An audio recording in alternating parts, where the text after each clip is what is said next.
My name is Sarah. I have a husband and a 1-year-old child. I married Thomas shortly after we found out I was pregnant.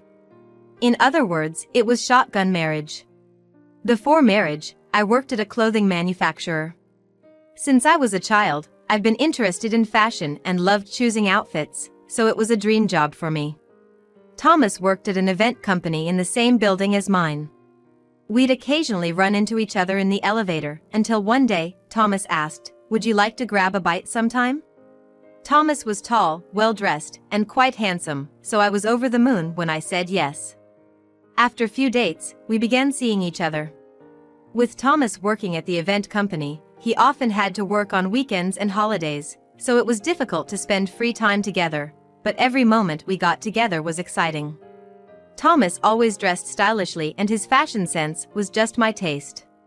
Looking back, I, who didn't have much dating experience, was head over heels for Thomas. Having him by my side felt like enough. So, when I found out I was pregnant, I was overjoyed. And I thought there was no happier thing than this when Thomas proposed to me. But looking back, it wasn't the beginning of our happily ever after, it was the start of some hard times. After getting married, we moved into a condo. While it wasn't upscale, it was a 3-bedroom unit, modernly renovated, and I absolutely loved it. Life in our new home was joyful, and Thomas always seemed to enjoy the meals I made. While Thomas was still swamped with work and often wasn't home on his days off, he was kind when he was around and often took care of me, making me feel cherished. By the time spring rolled around, I safely gave birth to a baby boy. Thomas seemed extra happy that it was a boy and would take pictures of him daily, showing them off. Hoping he'd grow up kind-hearted, we named him Anthony. However, during his 3-month checkup, we found out he had a heart condition. Even though I had arranged a flexible work schedule after Anthony's birth, his frequent hospitalizations made it difficult for me to continue working. So, a few months ago, I officially quit and have been a full-time homemaker, supporting my husband and child. However, lately, I've noticed a change in Thomas's behavior. He used to be quite hands-on with chores and child-rearing, but since I stopped working, he's stopped helping entirely. Even though I'm a stay-at-home mom, Anthony still can't walk at 1, and with his frequent physical therapy appointments at the hospital, I don't have a lot of free time. I felt Thomas was spending less time with our child. My anxiety mounted more than ever. Thomas, I get that you're tired from work, but I wish you'd play with Anthony a bit more. Play? He can't even stand up yet. I told you Anthony's development might be slightly behind. You used to help with things like changing diapers, remember? It just feels pitiful looking at Anthony. No one in my family ever had a weak heart. What do you mean by that? Look, now that you're a homemaker, you should handle it. I'm swamped with work right now. With that, Thomas, looking annoyed, quickly headed to the bedroom. That's no way to talk. I couldn't accept what Thomas was saying, but I reconsidered, thinking maybe he's been getting home late and is just stressed from work. Maybe I should have seen Thomas's true feelings then.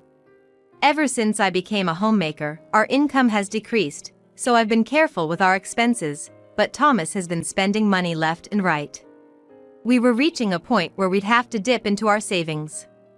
So, I made a suggestion to Thomas. How about we move since the rent for this condo is quite high? I don't want to. I like this condo. He replied, not even looking away from the TV. I get it.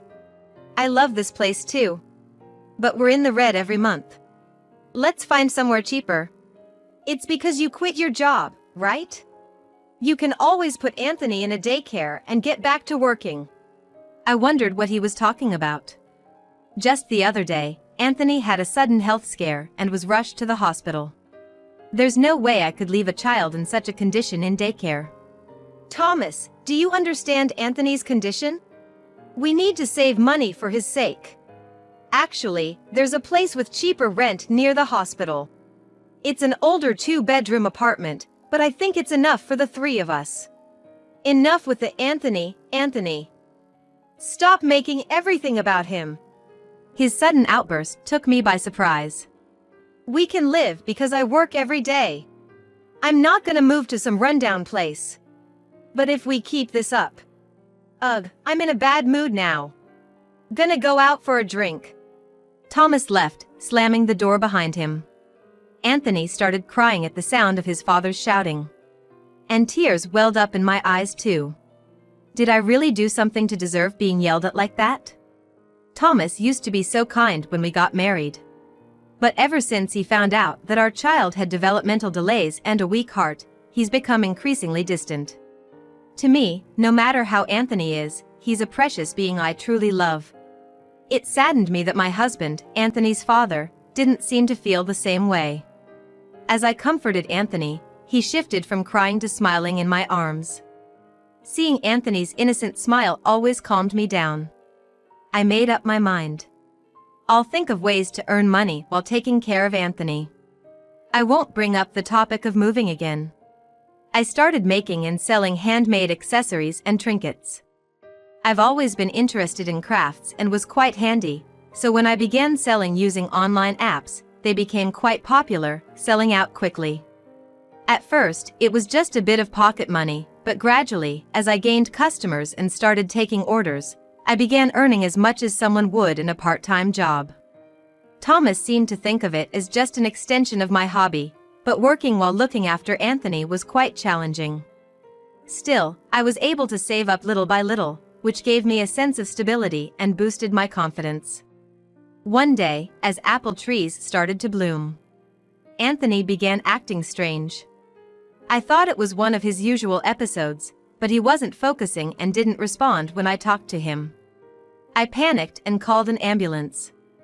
Inside the ambulance, holding Anthony's hand, I kept saying, "It's gonna be all right, Anthony. We'll be at the hospital soon." But he barely reacted.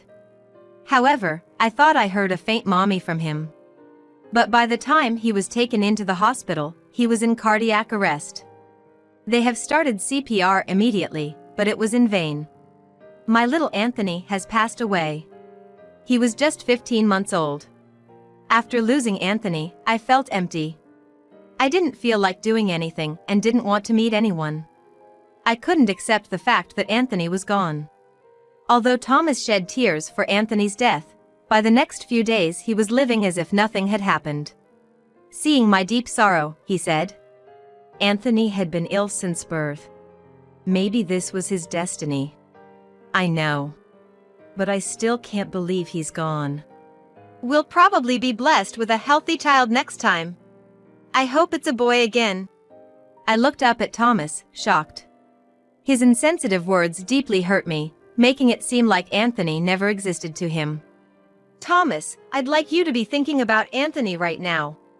What gives? I'm fed up with your 'I'm the only one suffering' attitude. I too dreamt of playing with a healthy son. It wasn't supposed to be like this." "What do you mean?" "To be frank, Anthony has been a burden.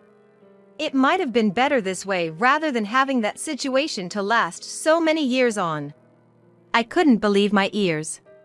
Was he really the kind of person who could say such cruel things so casually? Sure, there were many challenges with Anthony, but I'm grateful that he came into this world. "I just hope you never forget our beloved son." I honestly conveyed my feelings to Thomas, but I doubted my words reached his heart. "I'm going to sleep now, talking more will just tire me out." And with that, Thomas quickly retired to our bedroom. After that, I often felt downcast, unable to keep my spirits up. I didn't feel like resuming the sale of my handmade crafts, just managing only the bare minimum house chores. Seeing me like this, Thomas became even more irritable. Gradually, he started coming home late, often dining out without informing me. I felt our marriage slowly cooling down. Even though I knew this couldn't continue, I couldn't bring myself to take any action. Eventually, Thomas started saying he was on business trips and began spending more nights out. "I've been assigned to events out of state," he'd say, but I had a bad feeling. And that hunch was spot on. One day, a woman named Jennifer visited our home. Thomas was at work that day. "Are you Thomas's wife?" "Yes, and who might you be?" "I work at the same company as Thomas." "Oh, a colleague then." Yes, and I'm also dating Thomas. I'll get straight to the point. I want you to break up with him. What? You've been neglecting Thomas, haven't you? I heard you hardly cook for him and there's no communication between the two of you. If you don't love him, I want you to leave him. Hold on a second. This is the first time I'm hearing about you two dating. It's not like I can just say oh, all right and agree to break up. Can you please leave for now? When he's about to be taken away, you suddenly become desperate, huh? But Thomas loves me. He even said he's been doing well in his job because of my support, and that includes support in his personal life. Apparently, he feels irritated being around you. Why did I have to be told such things by this woman who suddenly appeared? Trying to suppress the rising anger, I looked straight into Jennifer's eyes and said, "Please go home." Jennifer seemed like she wanted to say something else, but reluctantly left. Later that night, when Thomas came home late again, I confronted him about what happened earlier. "What's going on? Are you dating Jennifer?" "We're not dating. She's just a junior colleague at work. We just went out for dinner a couple of times." "You've been getting support from Jennifer in your personal life, haven't you? That's why you've been coming home late lately, isn't it? Quit nagging. You're always moping around at home and won't do a thing, so don't act all high and mighty." I was taken aback and stared at Thomas. Without meeting my gaze, Thomas opened the fridge and took out a can of beer. Ignoring my presence, he turned on the TV and started drinking. I was too shocked to say anything and just stood there. A few days after the incident with Jennifer, I received an email from my best friend from college days, Margaret. It was an invitation from Margaret to reunite with our college classmates who had majored in fashion design. Back in college, it was a time filled with dreams and hopes. My relationships with these classmates, all of whom had studied fashion design, were different from my other friends. They were the ones with whom I could truly be myself. Maybe I should go. But on the other hand, most of my classmates had made it big in the design industry. I felt too broken and embarrassed to show myself in front of them. While I was lost in these thoughts, my phone rang. It was from Margaret, the friend who had sent me the email. "Sarah, it's been a while. Are you okay?" Hearing those caring words from my best friend after so long, I felt she truly understood my current state. "I'm not sure if I'm okay," I said, tears welling up in my eyes. "I'm off today. Can I come see you?" I was overwhelmingly happy, feeling the love and concern from my best friend who was ready to be by my side immediately. "I want to see you too." Within an hour, Margaret was at my house. Then I told her about the passing of my beloved son, Anthony. "I didn't know. You haven't changed, still keeping all the pain to yourself. It must have been tough, right? Sarah, you really did your best," Margaret said as she prayed in front of Anthony's memorial plaque and photo. "He looks so happy in this photo. Feels like he's saying thanks, Mom, to you." Hearing those words, my tears just wouldn't stop. On the last day when he was rushed to the hospital, I felt as if Anthony, unable to speak, was calling me Mom. Maybe he was trying to thank me back then. I told Margaret about it and sobbed uncontrollably. Throughout, Margaret gently rubbed my back until I calmed down. After crying my heart out and calming down, we reminisced about the good old days. I had dreamed of becoming a top-notch designer. It felt like we were back in those fearless days. "So, about the upcoming class reunion, we've decided to get together with the crew we always hung out with." Back in our college days, Margaret, I, and 3 others ran an online store. We even had our own brand name and made decent sales. But as we started our jobs, we all chose different paths and decided to close our online store. Now, most of us have reached a point in our careers where we feel certain limitations in our organizations. That's why we're talking about reviving our brand. Really? That's awesome. But can I be a part of it? I'm just a stay-at-home mom, you know? What are you talking about? Weren't you selling handicrafts up until recently? That's the spark. Everyone knows, Sarah, you've got a great sense of style. You had customers coming in quickly, and we were all wondering why you stopped recently. It sort of made us feel nostalgic, I guess. Seeing my handicraft sales, Margaret and the others were reminded of the passion from our student days. That's why they felt the urge to seriously start up our brand again. Apparently, that's what the reunion was about. If you guys are okay with it, I'd love to work hard alongside everyone again. Hearing me, Margaret gave a gentle smile. It had been a while since I felt this positive. Afterwards, we steadily prepared and launched our brand. Margaret and the other three have worked in renowned design firms and in the fashion industry. We all had our own collections and our brand made a grand debut. When I started the new venture, Thomas seemed uninterested. But when our brand started getting media attention, he changed his tune. You must be making a lot more money now, right? I was thinking of getting a new car, what do you think? I'd rather not spend recklessly since we've just started and it's still unstable. Plus, we've only had the current car for 3 years, haven't we? I replied. But as usual, he snapped, don't act so high and mighty. You have all this because I've been supporting you.